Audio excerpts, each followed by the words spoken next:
Quem é o anticristo e de onde ele virá? Vou mostrar uma data em uma antiga tábua de argila e um número escondido em várias profecias bíblicas que apontam para o dia exato em que um líder mundial apareceria. Em seguida, vou mostrar o homem que subiu ao poder nesse dia e como ele está conectado ao anticristo e à Babilônia dos tempos finais.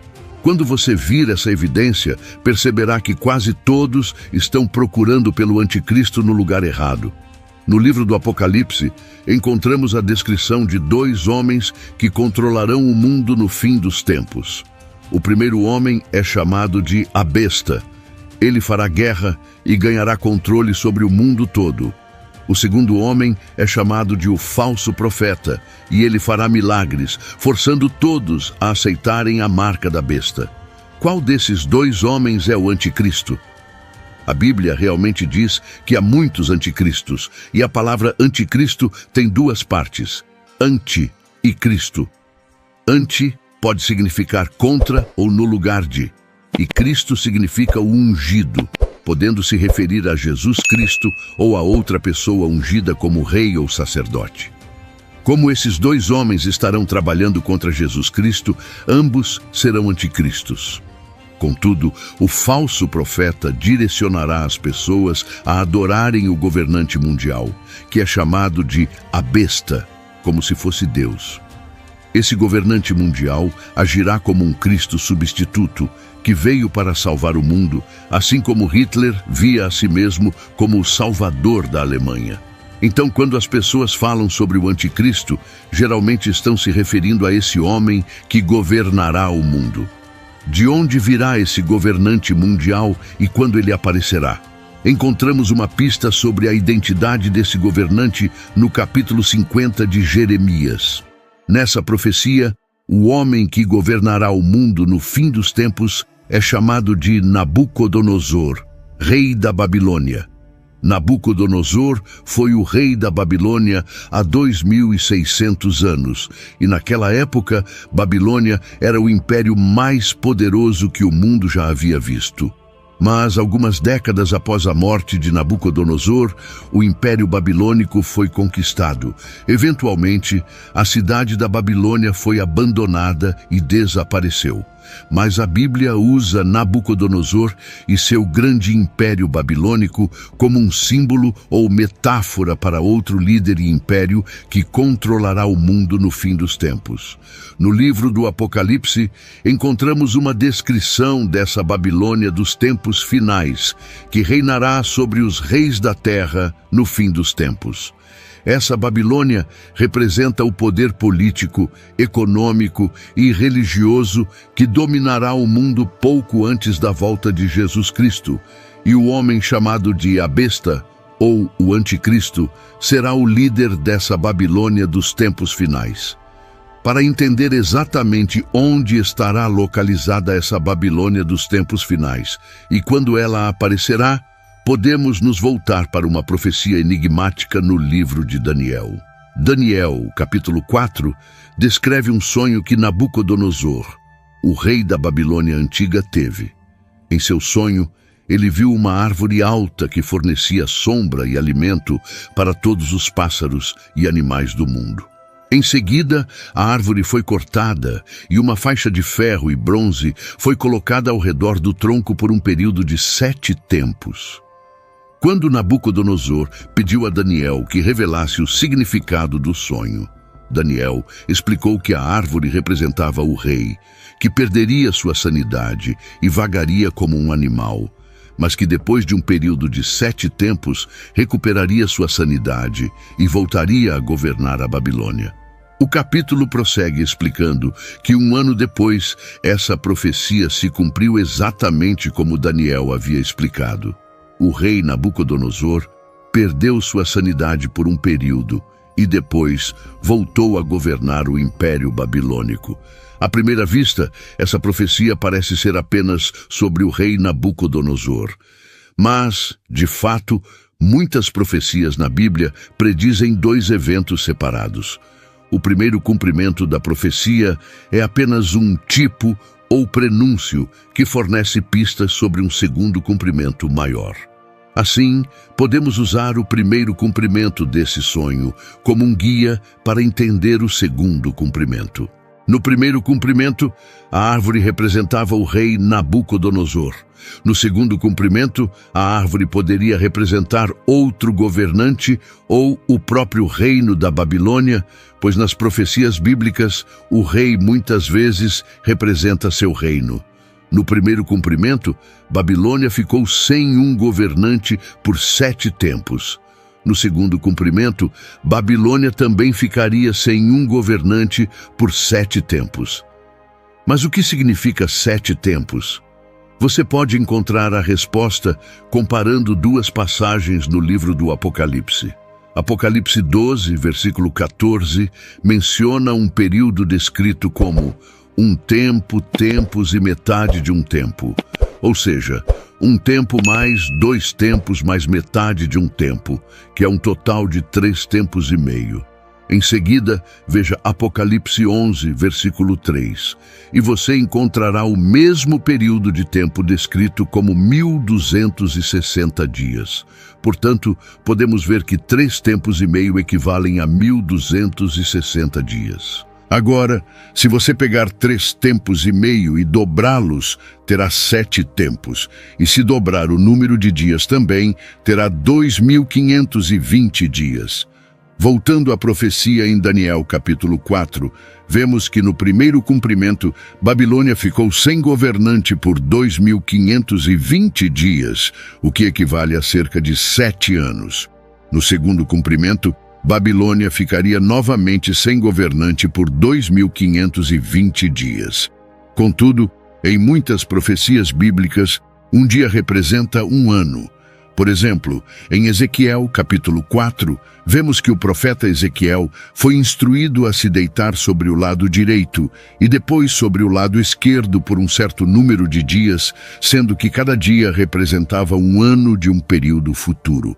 Portanto, se um dia representa um ano, então no segundo cumprimento da profecia em Daniel, capítulo 4, Babilônia poderia ficar sem governante por 2520 anos.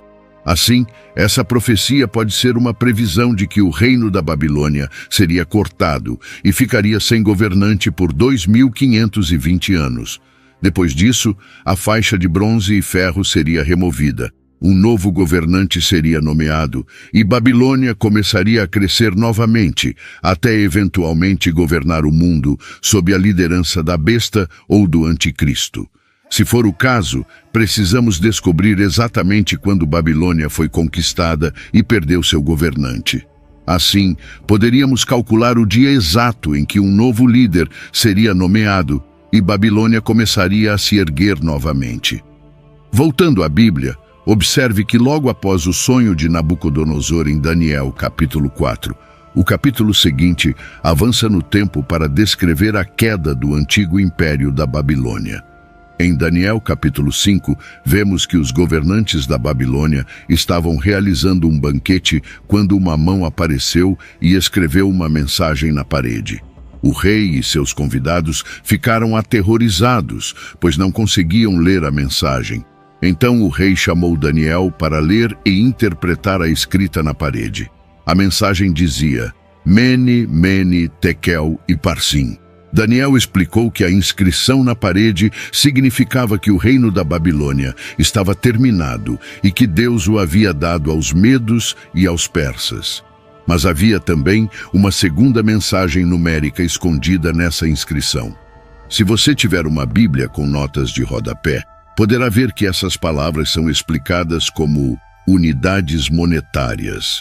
Mene é uma mina, que vale 50 ciclos, Tekel é um ciclo e Parsim significa dividido ou metades, referindo-se à metade de uma mina, ou seja, 25 ciclos. Se você somar esses valores, terá 126 ciclos. Mas o ciclo não era a menor moeda era o gera, e havia 20 geras em um ciclo. Então, se você multiplicar 126 ciclos por 20, terá 2.520 geras.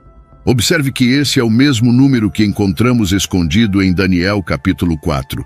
Isso é uma segunda confirmação de que 2520 anos passariam antes que Babilônia começasse a se erguer novamente. Voltando à história, enquanto os governantes da Babilônia realizavam um banquete, os medos e persas já haviam conquistado o reino e estavam invadindo a cidade da Babilônia naquela mesma noite. Podemos encontrar a data exata registrada na crônica de Nabonido, que afirma: no 14º dia, Sipar foi capturada sem batalha. Nabonido fugiu. No 16º dia, Gubaru, governador de Gution, e o exército de Ciro entraram em Babilônia sem batalha. Sipar foi capturada no 14º dia do mês babilônico de Tishri, no ano 539 a.C.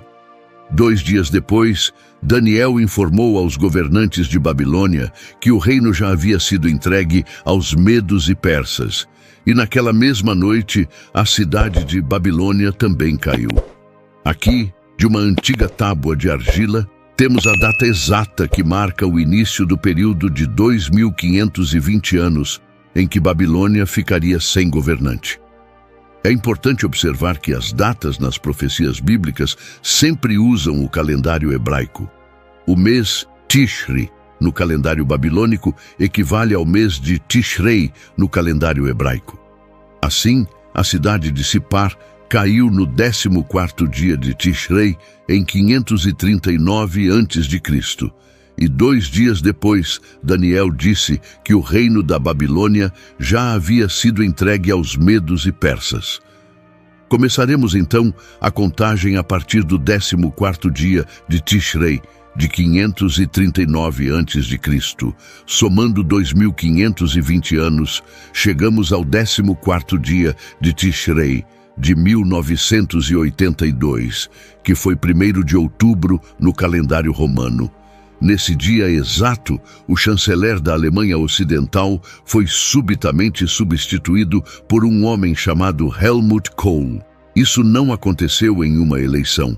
Em vez disso, o novo líder foi selecionado pelo parlamento alemão após um voto construtivo de desconfiança. Em outras palavras, os líderes do governo decidiram escolher um novo chanceler sem realizar uma eleição.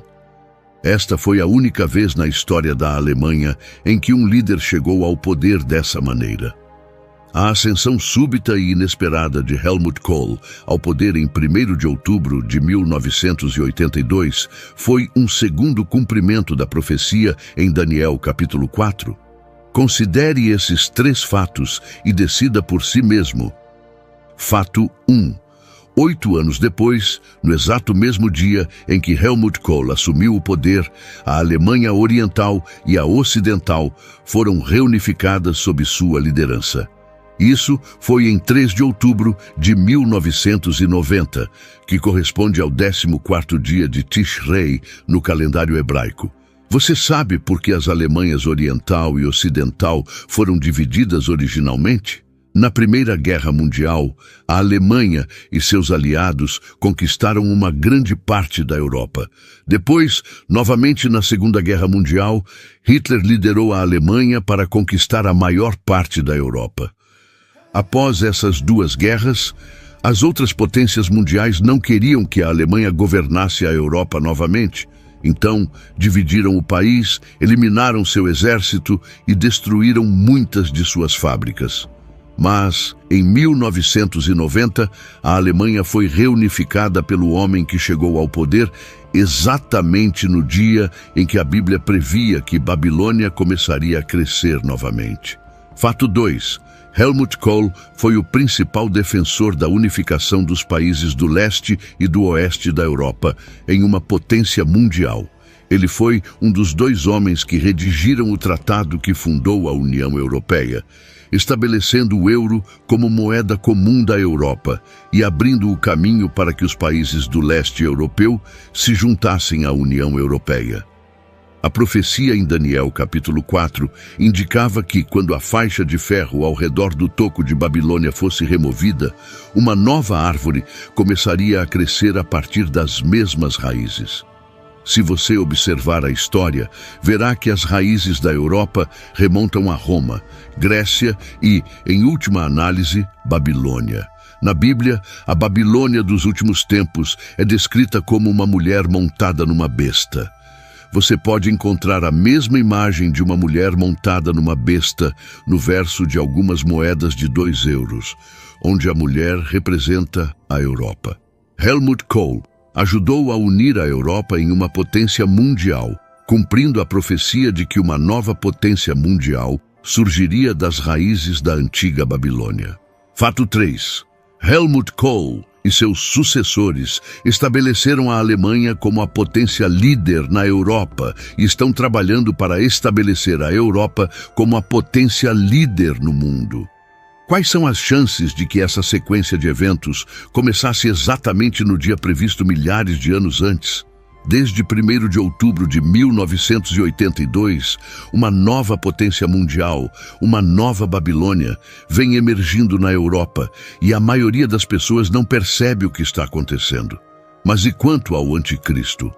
Helmut Kohl se aposentou da política em 2002 e faleceu em 2017. Ele não era o anticristo dos tempos finais que governará o mundo, mas sua nomeação no exato dia previsto em Daniel capítulo 4 nos permite entender de onde virá o anticristo. A Bíblia prevê que um homem chamado de a Besta, também conhecido por alguns como o anticristo, governará a Babilônia dos últimos tempos, que vem crescendo na Alemanha e na Europa desde 1982. Assim como Hitler, esse homem pode nascer fora da Alemanha, mas eventualmente ele ganhará controle sobre a Alemanha, a Europa e o mundo inteiro.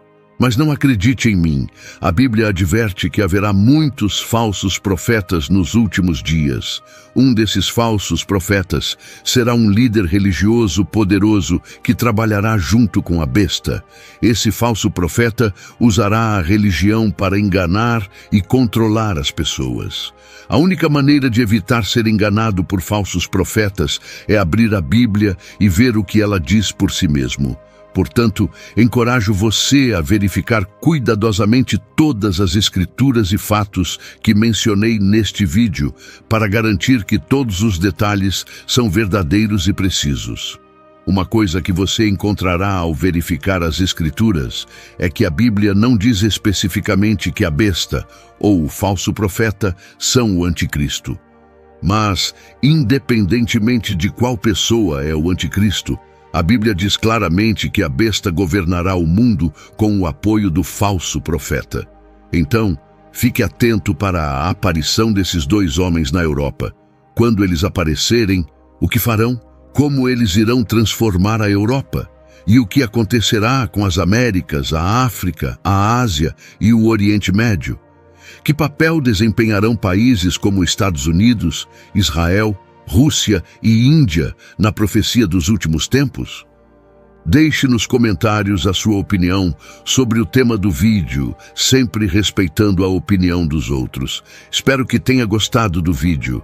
Se este conteúdo foi valioso para você, peço que me apoie com sua inscrição para que não perca nenhum dos nossos próximos vídeos. Compartilhe esse vídeo com familiares e amigos. Dê um like e deixe sua opinião nos comentários. Isso faz com que o vídeo alcance mais pessoas. Juntos, podemos iluminar mais mentes e expandir nosso entendimento. Obrigado por estar aqui e que Deus te abençoe.